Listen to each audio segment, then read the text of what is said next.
예, 안녕하세요. 안녕하십니까. 어디 할 차례죠? 저번에 교재 페이지 가시면은 금융하다 말았죠? 교재로 가시면은, 페이지 315페이지 할 차례 같은데, 315페이지. 저번에 체크 안 해, 315페이지 맞죠? 주택연금. 저번에, 315페이지 맞을 겁니다. 그죠? 315페이지 들어갈게요. 315페이지로 갈게요. 315페이지로 가시면은,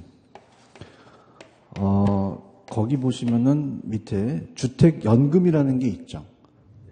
찾으셨습니까? 연금. 연금은 이제, 주택연금이라는 얘기는 많이 요새 뭐 주택을 가지고 연금을 탄다는 얘기를 많이 들어보셨잖아요. 그죠? 근데 여기 이제 우리가 별표를 하나만 쳐놓으세요. 별표를 하나만 쳐놓으시면, 저기 이제 우리가 시험지에 나오는 부분인데, 이게 이제 시험 자체가 이제 10월 26일 날 우리가 시험 날짜고 그 전에 이제 시험 공고가 있는데 시험 날짜로 이제 시행 날짜로 이제 그 법이 나오거든요. 그래서 이건 매달 좀 바뀝니다. 그죠?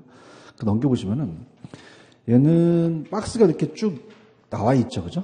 나와 있는데 이게 지금 매년 바뀌기 때문에 뭐 몇 년, 뭐 몇 퍼센트 뭐 이런 것들이 중요한 게 아니라 이제 그 내용이 중요해요. 그죠? 그 내용을 이제 우리가 보겠는데요. 자, 일단 315페이지로 가시면 자, 우리가 이제 요새 또 많이 이슈화 되는 게 주택연금이죠. 주택연금으로 이제 들어가 보겠습니다. 연금은, 갑이라는 이제 60세 노인이, 60세 이상 노인이 자, 7억의 부동산을 가지고 있어요. 근데 이제 우리가 요즘 많이 이슈화 되는 게 주택을 저당 잡아서 연금을 탄다는 얘기 많이 들어보셨죠. 그죠? 그래서 우리가 A은행한테 저당을 잡아서 이제 연금을 타내는데 연금액을 받는데 중요한 거는 우리가 한국주택금융공사가 있다고 말씀드렸죠. 그죠? 그래서 여기서 한국주택금융공사라는 곳에서 우리가 여기서 이제 그 보증 업무를 해줘요. 그럼 이 갑은 어떻게 됩니까? 은행에 가기 전에 그냥 돼요. 공사에 가야 돼요. 가서 보증서를 발급하죠. 발급하면 그 보증료를 내고 보증서 발급하면 여기다 제출하게 되면 이렇게 연금을 타내는 거거든요. 그죠? 그래서 이제 보겠습니다. 자, 지금 315페이지 보고 계셔요? 그 밑에 보시면 맨 밑에 의라는 게 있죠. 그래서 지금 한국주택금융공사가 보증한다 그랬죠. 그래서 우리가 주택담보노후연금 보증서를 연계대출로서 만 60세 이상의 고령자가 본인이 소유한 주택을 담보로 제공하고 평생 동안 그냥입니까? 연금 방식으로 노후생활 자금을 지급받죠? 그냥입니까? 국가가 보증을 합니까? 그래서 우리가 모기지가 아니라 이제 영모기지로 이렇게 얘기를 하고요. 고령자에게 평생 동안 생활안전, 주거안전을 위해서 죽을 때까지 이제 우리가 종신 지급, 종신 거주 도입한 제도다. 이렇게 보시고 넘겨볼게요. 넘기시면은, 절차가 있죠. 절차에 대해서도 별표를 한번 쳐보세요. 자, 지금 주택연금은 공사가 연금 가입자에 의해서 보증서를 발급한다 그랬죠. 그럼 은행은 공사의 보증서에 의해서 가입자한테 그냥입니까? 연금을 지급합니까? 지급하죠. 그러니까 연금을 지급하는 것은 공사예요, 은행이에요. 은행이죠. 이렇게 잡으시고요. 그래서 밑에 보시면 내용을 가갖고 우리가 이제 시험 문제가 뭐가 나왔었냐면 가입 가능 연령이라는 게 나와 있나요? 자, 이게 나왔는데 별표를 한번 쳐보세요. 주택 소유자 또는 배우자가 만 60세 이상이라고 돼 있죠. 그럼 어떻게 됩니까? 둘 중에 하나만 60세면 된다는 거죠. 그죠? 그래서 이 주택 소유자 또는 배우자 만 60세라는 게 나왔었어요. 근저당 설정일 기준이고, 그 다음에 이제 확정 기간은 이제 기간을 정하거든요. 근데 주택 소유자가 이제 정하는 기간은 이제 60세 이상, 연소자가 만 55세에서 74세에 참고하시고, 주택의 보유수는 어떻습니까? 부부 기준 얼마 이하여야 돼요? 금액이 9억. 그죠? 그 다음에 이제 주택 소유자가 이제 가능하면서 9억 초과의 2주택자는 이제 3년 이내에 1주택을 팔면 되고요. 자, 밑에 대상주택이 중요합니다. 일단은 상가여야 돼요? 당연히 주택이어야 돼요. 주택. 시가 아까 얼마 이하였죠? 9억 이하. 그래서 이제 주택 및 지방자치단체에 신고된 노인복지주택도 가능합니다. 근데 우리가 밑줄 한번 쳐보시면 아까 상가는 안 된다 그랬죠. 그죠? 그럼 단 상가 등 복합 어떤 용도의 주택은 전체 면적의 주택이 차지하는 면적이 몇 분의 몇 이상이면 2분 이상이면 가능하다라고 돼 있죠. 근데 확정기간 같은 경우는 이제 노인복지주택은 좀 제외됩니다. 자, 이렇게 보시면 되고, 그 다음에 대출금리는 고정이에요? 밑에 변동이에요? 변동이다. 그것만 체크하세요. 변동이만 체크하시고, 그 다음에 오른쪽에 거주요건으로 가시면은, 주택연금 가입주택을 가입자 또는 배우자가 실제 거주로 이용하고 있어야 되죠? 이렇게 잡으시면 되고요. 그 다음에 보증기한은 소유자 및 배우자가 그냥입니까? 사망시까지입니까? 그게 종신이죠. 그죠? 그 다음에 밑에 보시면 지급 방식이 월지급이라는 자체가 이제, 종신 지급이 있어요. 종신은 이제 사망할 때까지인데, 월지급을 종신토록 지급받는 게 종심지급과 종심혼합이라는 게 있나요? 그러니까 종심지급은 인출한도 없이 그냥 매달 주는 거예요. 근데 혼합은 그냥입니까? 인출할 수도 있습니까? 그러니까 만약에 5억에서 50%를 인출해 쓸 수 있죠. 그럼 나머지 2억 5천을 나머지 월지급을 받는 거고요. 제가 아까 기간이 확정된 기간이 있다 그랬죠. 일정 기간 동안. 그래서 이제 그게 혼합 방식이 있고 그냥 찾아보시고요. 대출 상환 방식도 있곤 하고요. 우대 방식 월지급도 있는데 참고하시고 맨 밑에 가보세요. 맨 밑에 가시면 대출금 상환은 이용자가 사망 후 주택 처분 가격을 일시 상환한다고 돼 있죠. 이게 시험 문제입니다. 몇 번 쳐보세요. 넘겨보시면은 이게 가장 유력해요. 이제 두 가지가 있어요. 두 가지가 있는데 두 가지를 보시면은 첫 번째는 주택 처분 금액이 대출 잔액보다 크다고 돼 있죠. 찾았습니까? 그게 무슨 말이냐? 5억을 담보를 했는데 4억만 타고 이 할아버지가 돌아가셨어. 그럼 은행이 먹어야 돼요? 1억 남은 걸 상속인한테 돌려줘야 돼요. 돌려줘야 되고.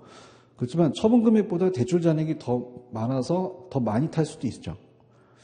그럼 5억을 담보를 했는데 이 할아버지가 장수를 하셨어. 그럼 6억을 탔어. 1억을 빠꾸났죠. 그럼 상속인한테 청구할 수가 있다 없다? 없다는 거죠. 체크하셨어요? 요거 잘 나옵니다. 잘 나오고. 그 다음에 우리가 보통은 여러분들이 보금자리로는 저번 시간에 조기상환 수수료가 있다 그랬죠. 근데 얘는 주택연금은 조기상환 수수료가 있다 없다.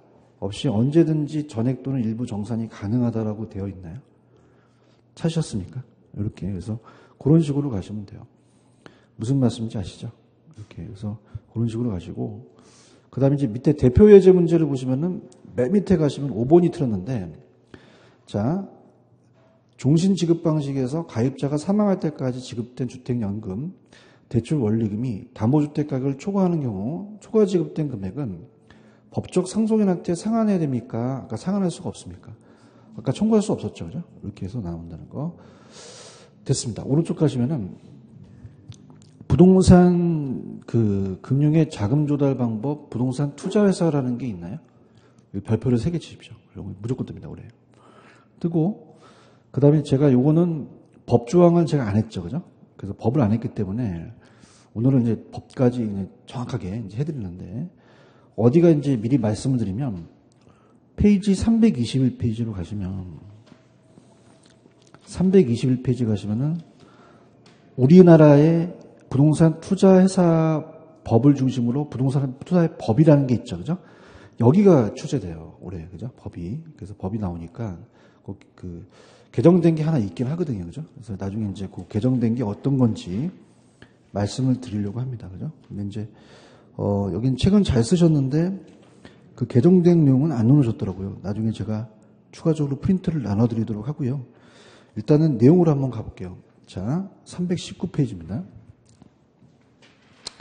자, 319페이지 가시면은, 우리가 이제 부동산 투자 신탁이에요. 부동산 이제 투자 회사라고 하는데, 이게 이제 지금 부동산 투자 회사. 자, 한문으로는 부동산 투자 신탁이라고 합니다. 신탁 회사 법이 있거든요. 회사법이 아니면 이제 상법에 의해 적용을 받는데, 이제 얘가 이제 굉장히 활성화가 안 됐기 때문에 이제 정부가 3월 10일자 한겨레 신문을 보시면 이 부동산 투자 회사가 나와요. 그러니까 요즘 이제 개투자고 뭐 부동산 투자가 많다 보니까 이 간접 투자로서 이제 이걸 활성화시킨다고 얘기를 하거든요. 그죠? 그래서 밑에 박스를 보시면은 밑에 그림이 하나 있죠. 찾으셨습니까? 그러니까 제가 지금 그릴 테지만 리츠 회사가 그냥입니까? 부동산에 투자를 합니까?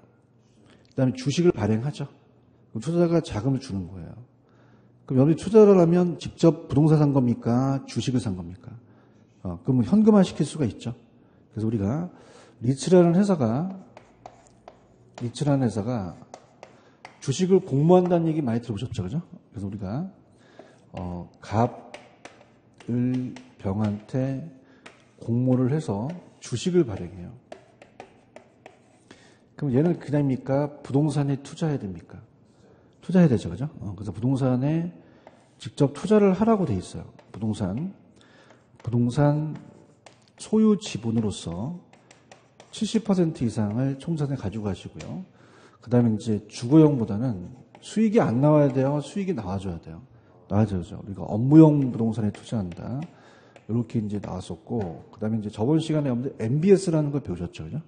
그 부동산 증권. 그래서 MBS는 이제 주택 저당 담보 증권, 그 부동산 증권이에요. 여기도 투자해서 이제 할 수 있고, 개발 사업에 투자할 수도 있죠. 그래서 이제 여기에 대해서 이제 여러분들 주식을 배당해 준다는 얘기 들어보셨죠?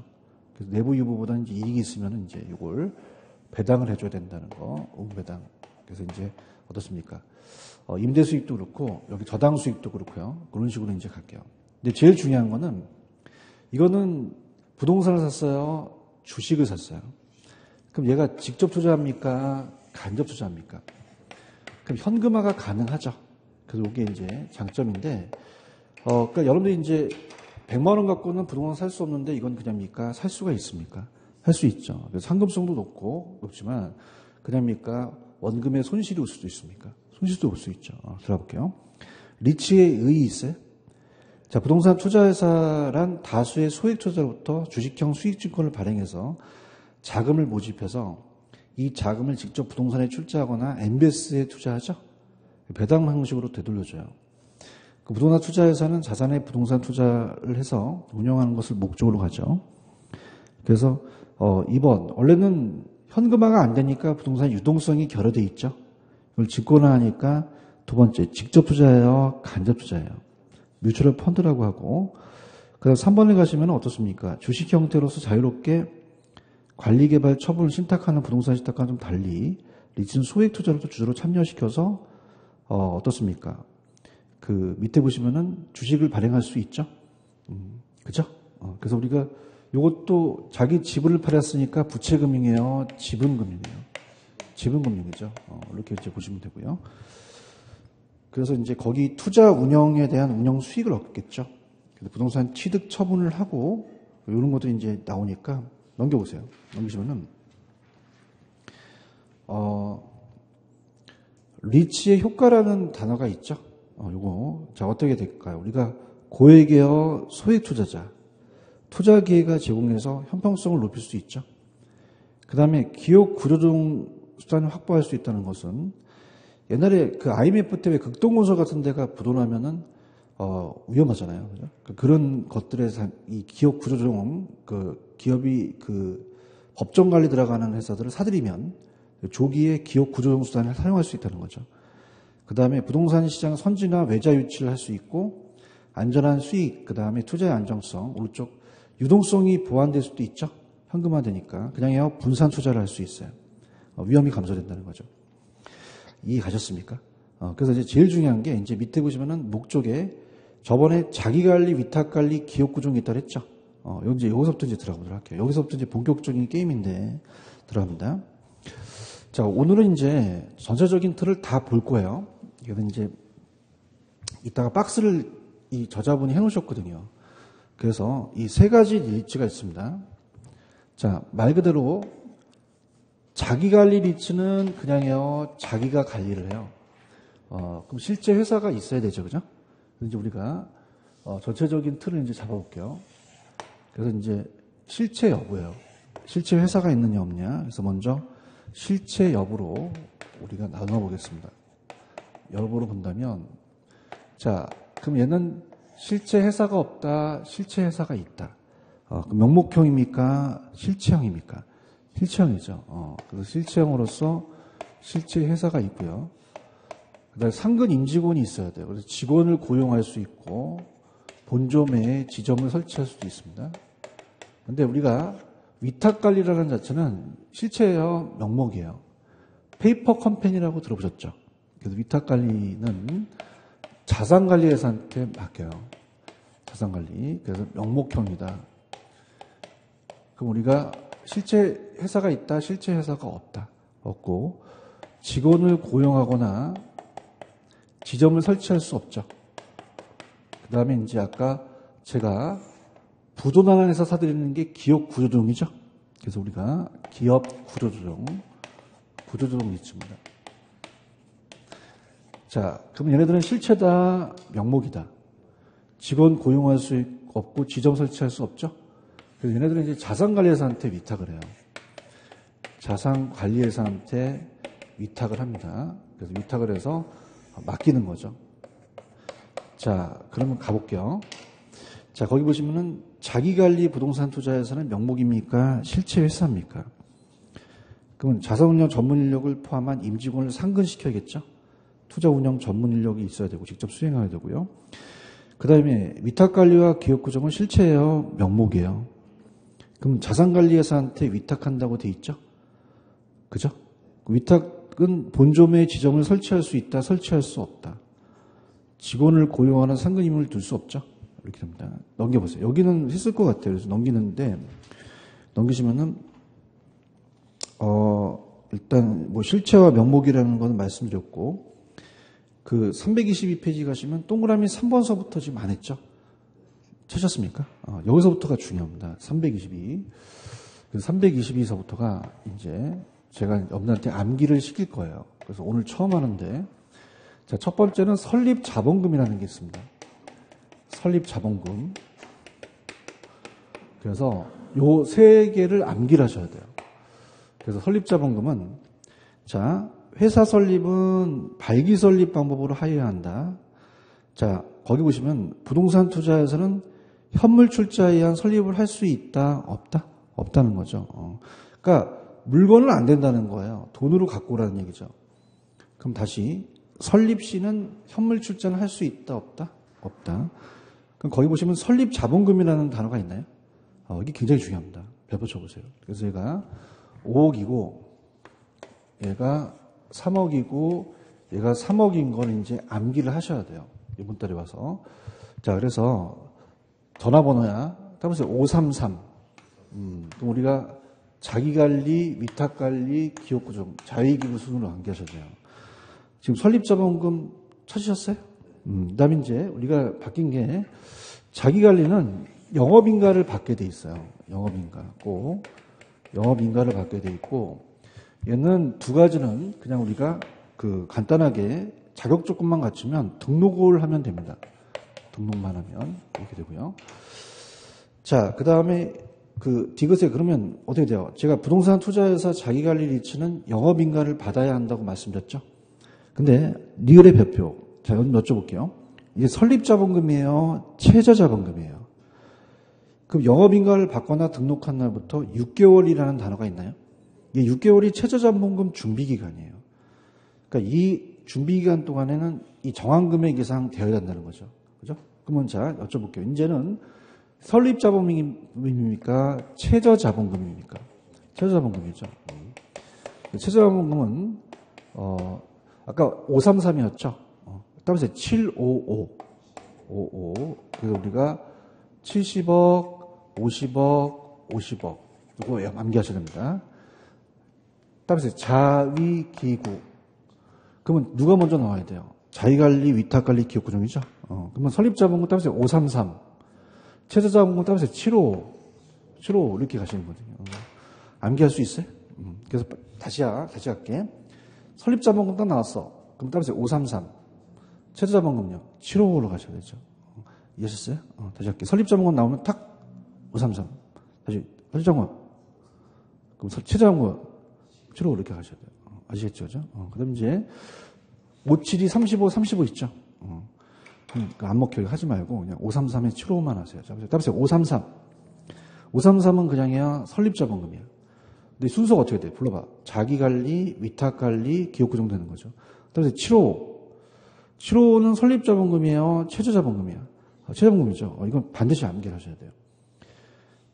여러분들 화이팅. 꼭 암기하세요. 그 다음에 주식의 밑에 발행이라는 게 있어? 주식을 공개 모집, 공모한다는 얘기 들어보셨죠? 요거. 찾으셨습니까? 요거. 그래서 요거 나와. 주식 공모.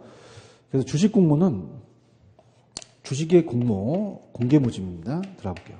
주식 공모는 영업인가를 받거나 등록하기 전까지는 발행한 주식을 일반에게 청약을 제공할 수가 있다, 없다? 없다는 거죠. 있다, 없다? 없다. 그 오른쪽에 B의 별표.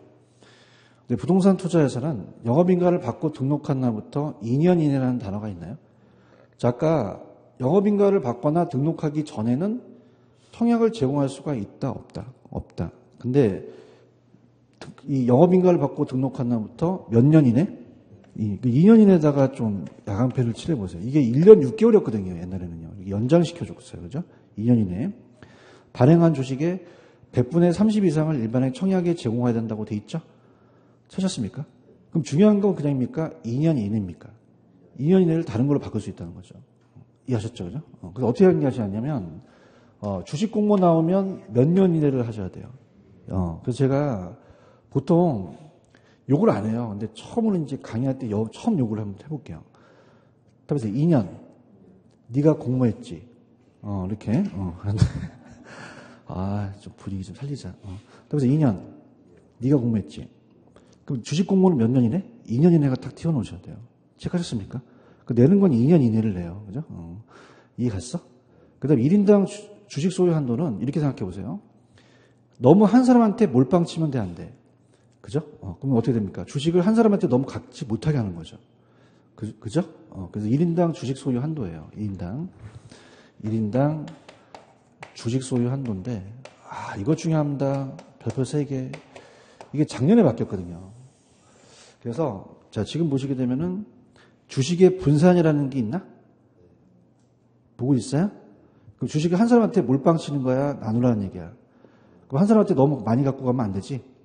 주주 1인과 그 특별 관계자는 최저자본 준비가 끝난 후에 부동산 투자에 발행한 주식 종수의 100분의 얼마를 50을 초과하여 주식을 소유하지 않는다는 거죠. 체크하셨습니까? 이게 이제 나와요. 그럼 얘도 50이고 얘도 50인데 제가 예전에 이따 나오겠지만 기업구조조정은 혜택이 많죠. 그럼 1인당 소유 제한이 없다는 얘기죠. 그죠? 이렇게. 이해 가셨어요? 이렇게 가시고 그 다음에 밑에 가시면은 현물 출자라는 단어가 있나요? 자, 아까 제가 설립 때는 현물 출자할 수가 있어, 없어? 없죠. 아까 설립 때는 현찰로 갖고 오라는 얘기야. 그죠? 그래서 533. 533을 그냥이야 현찰로 갖고 와야 돼. 현물로 갖고 오면 돼, 안 돼? 안 된다는 거죠. 맞아요? 근데 현물 출자가 가능은 해요. A번을 가시면은 부동산 투자에서는 영업인가를 받거나 등록하고 최저 자본금 이상을 갖추기 전에는 현물 출자 받는 방식으로 신주를 발행할 수 없다고 돼 있죠. 그 무슨 말이냐? 최저 자본금 이상 갖추면은 현물 출자도 가능하다는 얘기예요. 그 불가능하다, 가능하다. 그 밑에 가시면은 그 해당하는 것이 따라서 부동산하고 지상권, 임차권을 배우셨죠? 민법에서 부동산 사용하는 권리, 신탁의 종료될 때 신탁 재산 전부가 수익자한테 기속되는 부동산의 신탁권의 수익권, 부동산 소유권의 이전 등기 청구권. 그럼 토지를 보상하잖아요. 그럼 토지로 보상하는 게 대토보상권이라는 게 있어요. 그럼 이런 것도 현물 출자가 안 된다, 가능하다, 가능하고. 밑에 보시면 부동산 투자회사의 자산 투자 운영이라는 게 있죠. 자, 어떤 걸 하냐면 맨 밑에 가보세요. 부동산 그냥요 취득할 수도 있어요. 관리할 수도 있죠. 계량 처분할 수도 있고요. 넘겨볼게요. 넘겨보시면은 부동산 아까 개발 사업 할 수도 있죠. 부동산 임대차, 증권 매매, 금융기관에 예치할 수 있고 아까 지상권, 입차권 기억나시죠? 부동산에 사용하는 권리의 취득관리 처분할 수 있고 신탁이 종료될 때 신탁 재산 전부가 수익자한테 기속되는 부동산 신탁의 수익권의 취득관리 처분도 가능하다는 거죠. 그렇죠?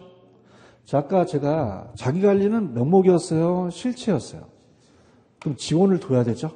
그래서 잠깐만 요것도 나와. 자기관리의 자산운영 전문 인력이라는 단어가 있죠. A 갈게요.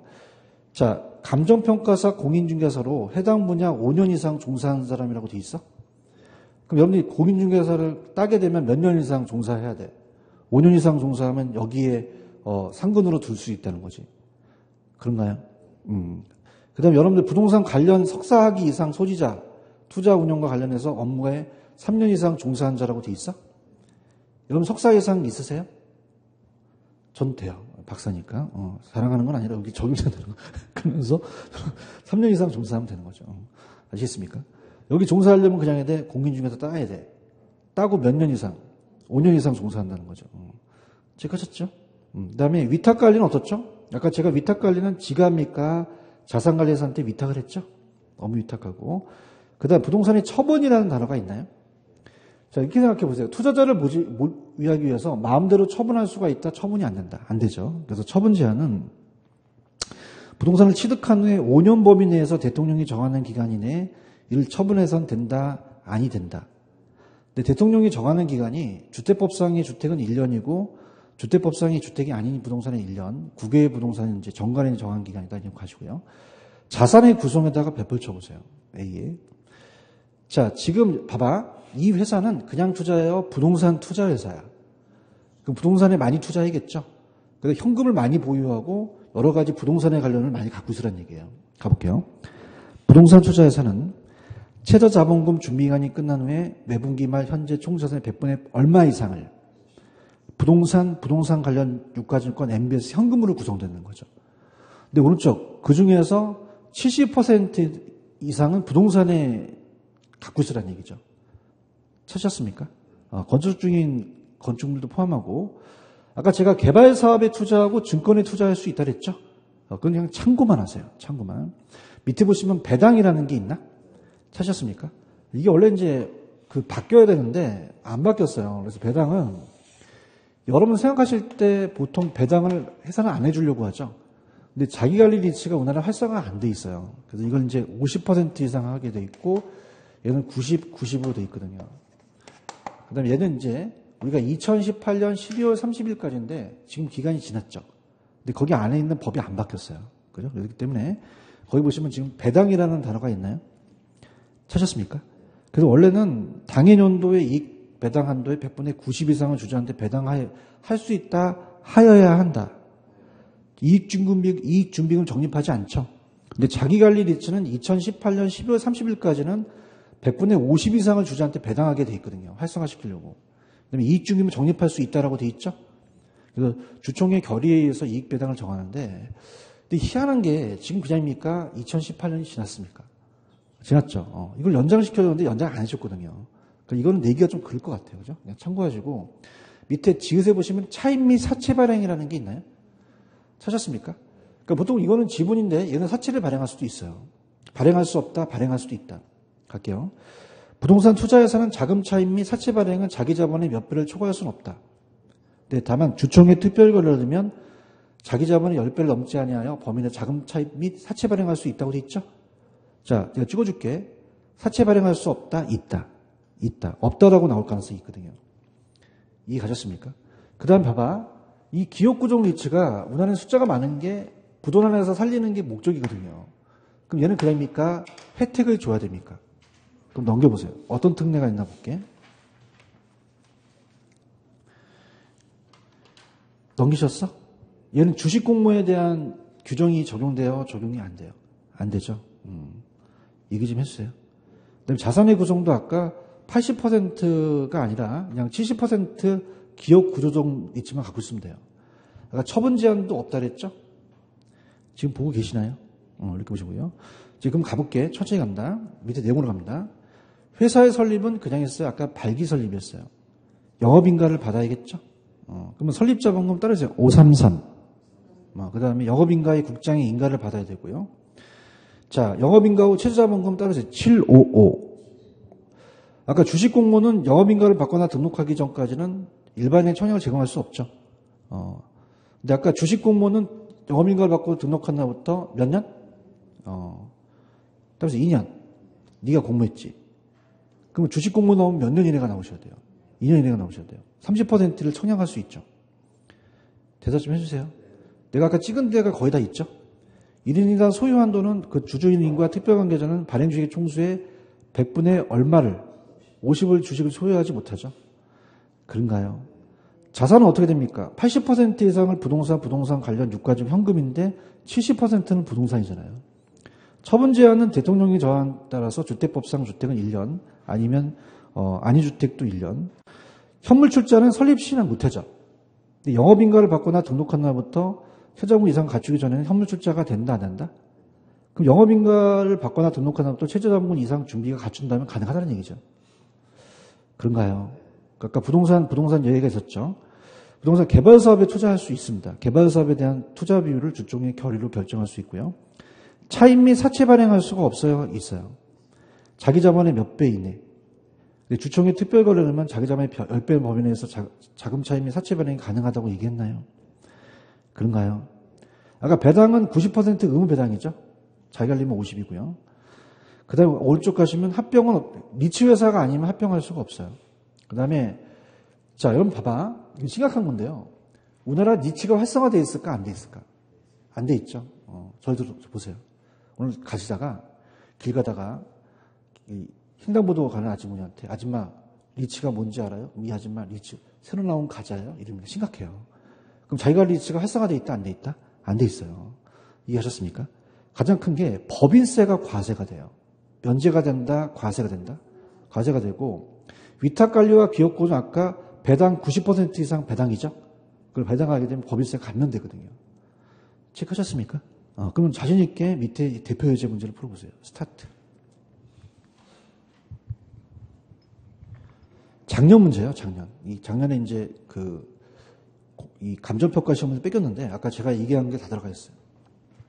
다 보이시죠? 현물을 설립 때 가능합니까? 불가능하죠. 찾았습니까? 근데 이게 되게 재밌는 게 제가 작년에 이걸 찍었어요. 왜냐하면 3월 달에 감정평가 시험에 나왔던 걸 똑같이 뺏겨냈거든요. 그죠? 그럼 갈게요. 자, 1번 갑니다. 아까 따보세요. 533. 자기 관리는 설립자본금이 얼마야? 5억이죠. 대답 좀 해주세요. 따보세요. 533. 위탁관리와 기업구조가 얼마야? 3억이죠. 아까 여러분들 공인중개사 따고 몇 년 이상 있어야 돼? 그럼 자산운용 전문 인력으로 될 수도 있지. 맞아요? 위탁관리 본점에 지정을 설치할 수 있어, 없어? 아니, 위탁관리. 없죠. 위탁관리 있다, 없다? 없다는 거죠. 체크하셨어? 이거. 그 다음에 이제 이거 외에 하나 바뀐 게 있어요. 그죠? 제가 그거는, 천기두설이야. 나중에 내가 프린터 날려줄게. 올해 바뀐 게 딱 하나 바뀌었어요. 그죠? 이거. 남한테 가르쳐 주지 말고, 나중에 이제 그 시험 가기 전에 가지고 가세요. 아시겠습니까? 별로 좋아하는 것 같지가 않네. 자, 좀, 힘 좀 내세요, 힘 좀. 그죠? 강사 믿고, 그냥 가면 되는 거야. 알겠어요? 갈게. 자기 관리는 그냥이야, 실체야. 직원 있고 지점 있죠? 얘는 실체야, 명목이야. 직원 있어, 없어? 지점 설치할 수 없지? 자산관리사 위탁을 해요. 맞습니까? 그 다음에 따르세요. 533. 무슨 자본금이야? 근데 중요한 게 533만 외웠어. 어떤 사람 가니까. 5가 뭐야? 몰라요. 그냥 533인데. 5억은 누구야, 이거? 자기 관리지. 따라서 자위기구. 그러니까 자가 먼저 나와야 돼요. 그죠? 따라서 533. 무슨 자본금이고? 따라서 75. 무슨 자본금이다? 최저자본금이죠. 맞나요? 근데 최저자본금이 나올 수가 있는데, 아까 영업인가를 받고 등록한 날부터 6개월이라는 게 있었죠. 그게 최저자본금이거든요. 영업인가를 받고 6개월이 나오면 그건 최저자본금이라고 생각하셔야 돼요. 아시겠습니까? 그 다음에 1인당 소유 한도는 몇 퍼센트? 50, 52. 이게 나올 줄 알았어요. 원래 이게 30, 40에서 상향 조정됐거든요. 근데 이게 나온 게 아니라 아까 설립 때는 현물 출자가 된다, 안 된다? 안 된다는 게 나온 거죠. 그렇죠? 그 다음 배당은 좀 어려운 게 2018년 12월 30일을 지금 법정에 안 바뀌었거든요. 그러니까 요건 좀 나오기가 좀 그렇습니다. 그죠? 그래서 그렇게 해서 제가 나중에 이제 아까 요거 기억나요? 요거 2년. 네가 공모했지. 주식 공모는 몇 년이네? 2년이 죠 요거 이제 나올 수가 있는데 그 외가 또 예외적인 게 있거든요. 30%를 청약 안 해도 되는 게 있는데 그게 바뀌었어. 근데 이 저자분 책은 잘 쓰셨는데 그걸 안 넣어놓으셨어. 나보러 하라는 거지 이제. 나보러 내가 프린트 쫙 나눠주니까 그걸 딱 가고 가서 보시면 돼요. 아시겠습니까? 이렇게. 제가 나눠드리게 나왔으면 좋겠죠? 저도 얼마나 바라는데, 그죠? 그래야지 적중되지. 아시겠습니까? 이렇게. 잡을 수 있겠어요? 아까 제가 하라는 것만 하고. 그 다음에, 따보세요. 프로젝트 파이낸싱, PF 있죠? 이것도 이제 나올 가능성이 중요하기 때문에 별표 2개만 쳐, 2개. 3개 치지 말고. 그러니까 2개라는 것은 2년에 한 번씩 거쳐서 나와. 매년 나오는 게 아니라. 그래서 보시는데, 작년에도 나왔는데, 작년에도 이제, 감정평가 시험을 뺏겨가지고, 얘가 이제 설립 일정한 요건을 가지면 법인세가 감면받을 수 있다는 걸 키를 냈거든요. 그죠? PF를 내는데. 자, 들어볼게요. 프로젝트 파이낸싱입니다. 자, 이 PF라는 게 참 재밌어요. 자, 프로젝트 파이낸싱인데, 프로젝트 파이낸싱. 여러분들이 왜 민자 유치한다는 얘기 들어오셨죠? 그래서 오늘 363페이지로 가볼게요. 363페이지 가시면은 363에 가셔서 가시면은 거기 민간 투자 사업 방식이라는 게 있나? 363페이지 찾으셨어? 페이지 적어줄게. 363페이지 찾으셨어요? 요거. 그래서 BTO. BTO라는 민간 투자 사업 방식이라는 게 있죠. 이걸 생각해 보셔야 돼요. 그죠? 이게 PF랑 연관이 되거든요. 그죠? 그러니까 우리가 보통 인천공항에 고속도로가 나게 되면 톨게이트비를 받죠. 그래서 이거는 민간이 건설해서 이전해서 지가 운영을 하는 거거든요. 그럼 이런 것들, 그럼 여러분들 이 바다를 갖다가 다리를 갖다 조성한다는 건 소규모야, 대규모 사업이야. 단기 사업이야, 장기 사업이야. 돈이 적게 들어가, 많이 들어가. 그 정부의 지원이 없단 말이에요. 맞나요? 그 정부는 이제 포스코 같은 애들을 꼬셔가지고 은행하고 같이 참여를 시켜요. 그런가요? 그러면 돈이 정부가 들어갈 필요가 없는 거죠. 이해하셨나? 근데 그냥 이제 사업성이 있어야 돼. 사업성이 있어야 되겠죠. 이해하셨어? 그래서 이제 우리가 미래 톨게이트비 받는 사업성이나 수익성을 갖고 따진단 말이에요. 그러면 우리가 담보대출이 아니거든요. 그럼 안 위험하다? 굉장히 위험하다. 위험하죠. 내가 위험하게 좀 그림을 그릴게. 해골을 그릴게. 눈깔이 두 개 있고, 코가 있고, 입이 있어. 해골이야. 이렇게. 무섭게 생겼죠? 상처도 있어, 이렇게. 그러면, 어떻습니까? 안 위험하다? 이거 위험하다? 위험해요. 그래서 포스코한테 이걸 따게끔 하거든요. 그죠? 그럼 포스코는 어떻습니까? 이 사업 같은 경우는, 그냥요, 사업성이 있어요. 사업성이 있으니까 참여하죠. 지가 합니까? 은행하고 PF를 합니까? PF를 하니까 지가 돈 들어가는 게 없잖아요. 그런가요? 그래서 사업주가 뛰어들어요. 시행사가. 사업주가. 그래서 이건 금융기관입니다. 금융기관. 또 우리가 대주단이라고 하거든요. 돈을 빌려준 그 여러 은행들이에요. 그러면 봐봐. 포스코는 인천공항만 만들어요? 아파트도 만들어요. 그 아파트가 건설회사가 부도나면 영향을 줄 수 있죠. 그래서 야, 너 PF, 독립된 회사 PF를 설립해. 이렇게 해요. 자회사를 설립한다는 거죠. 그럼 얘와 얘가 그냥입니까? 완전히 분리가 됐습니까? 그럼 서로 영향을 주지 말라는 얘기예요. 그런가요? 그럼 만약에 얘가 도산들었더라도 얘한테 채권 청구를 할 수가 없다는 얘기죠. 왜 그럴까요? 자, 가장 중요한 게 부동산에 물적 담보나 신용으로 대출을 줬나요? 이 앞으로 이 톨게이트의 사업성인가요? 사업성이죠. 그래요? 그래서 채권 청구를 할 수 없는 걸 따라서 비소구 금융.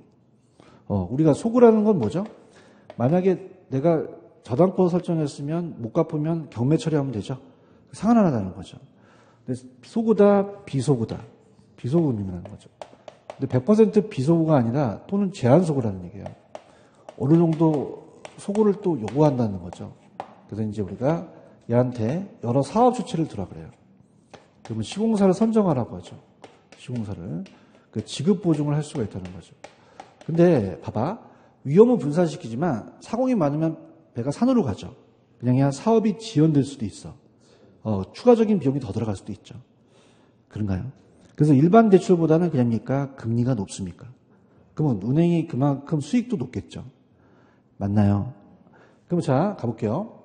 얘한테 돈을 주게 되면 얘가 이 고속도로 사업을 하게 되죠.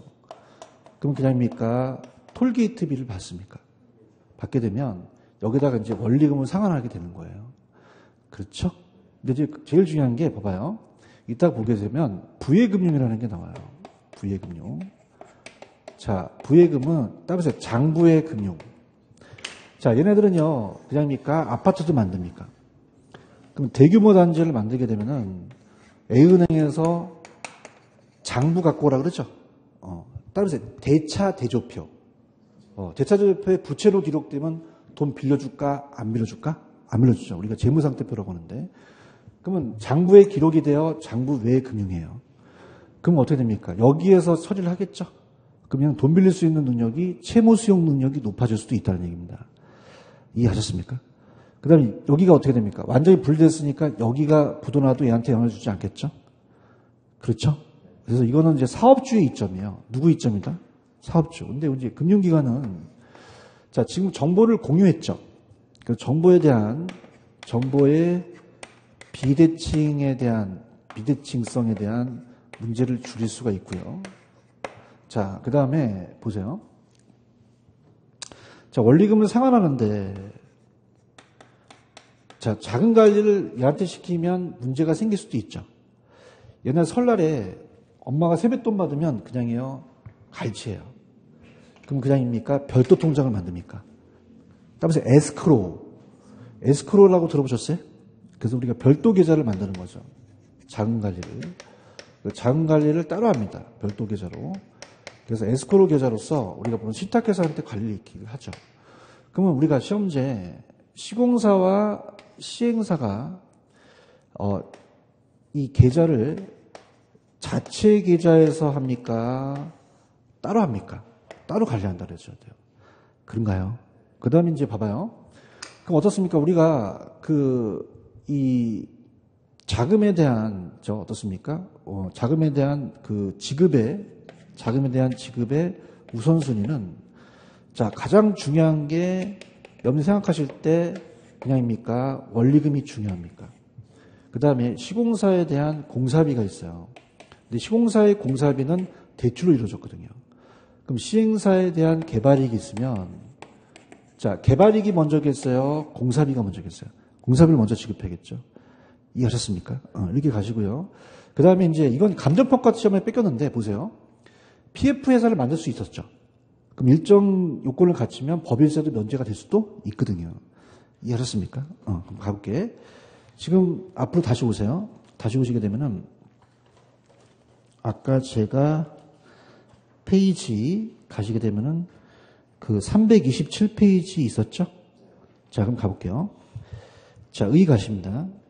1번에 가시면은 자, 이거는 물적 신용 담보에 가치에 둡니까? 가치에 두지 않습니까? 그럼 미래의 수익성에 둔다고 얘기했나요? 그런가요? 그 다음에 밑에 2번에 가시면은 대형 프로젝트의 해외 건설이나 이런 거에 하고 우리가 공급자 금융으로서 이제 많이 새로운 방식으로 사용돼요. 그죠? 그래서 제가 저번 시간에 이제 후분양으로 가게 되면은 후분양의 공급이 줄죠. 그 PF를 활성화시켜야 된다는 거죠. 그 다음 특징이 보시면 소규모예요? 대규모 자금이에요? 단기예요? 장기예요? 장기죠. 그런가요? 그 다음에 넘겨보시면은 제가 소구라 그랬어요? 비소구 금융이라 그랬어요. 상한 청구할 수 없죠. 그 다음에 3번을 보시면은 프로젝트 자체로부터 발생한 현금 흐름을 근거로 해서 원리금을 상환하기 때문에 그 현금 흐름에 의존하고요. 만약에 프로젝트가 도산할 때 그 현금 흐름이나 자산 범위 내에서만 채권 가능하지, 청구 가능하지, 사업주한테 청구할 수가 있다, 없다, 없다. 자, 4번 부의 금융이라는 거 기억나세요? 따라보세요. 장부의 금융. 그럼 대차대조표상에 계상되지 않죠? 그럼 포스코가 사업주가 어떻습니까? 채무 수용 능력을 높일 수가 있는 거죠. 그런가요? 그 다음에 5번. 동그라미 5번은 금융기관이 이점이에요. 누구 이점이다? 그럼 금융기관은 사업성 검토가 끝나니까 정보의 비대칭 문제가 줄어들 수 있죠. 그렇죠? 그 다음 6번에 가시면 다양한 주체를 참여시키니까 위험이 배분될 수도 있죠. 그런데 사공이 많으면 그냥입니까? 배가 산으로 갑니까? 사업이 지연될 수도 있죠. 그럼 단점이 밑에 가시면 높은 금융비용이나 절차가 지연될 수도 있다는 거죠. 그렇죠? 그 다음에 이제 장점을 갑니다. 밑에 장점 발표. 소구예요? 비소구예요? 100% 비소구예요? 제한소구예요? 제한소구고.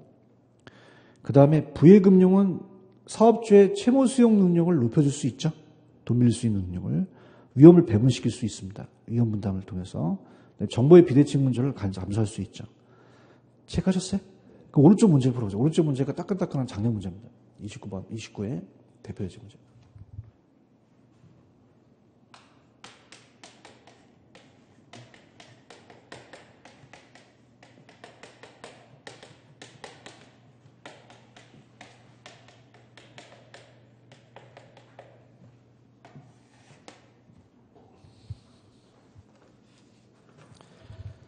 자, 사업주가 특수 목적 회사인 프로젝트 회사를 설립해서 프로젝트 금융을 활용하는 경우다. 가장 옳은 것은. 자, 프로젝트 금융의 상한 제어는 사업주의 모든 자산을 기반으로 한다. 자, 아까 당해 프로젝트 자체에 발생한 현금 흐름이잖아요. 아까 톨게이트비를 받으면 그걸로 하는 거죠. 그렇죠? 사업주의 재무상태표, 우리가 보통 대차제표로 안 하거든요. 재무상태표로 얘기를 해요. 해결하시면 아시지만. 자칫 대차제표라는 걸 재무상태표로 좀 고쳐주는 게 나아요. 그죠? 그럼 어떻습니까? 해당 부채가 표시된다? 표시되지 않죠. 장부의 금융이니까. 그런가요?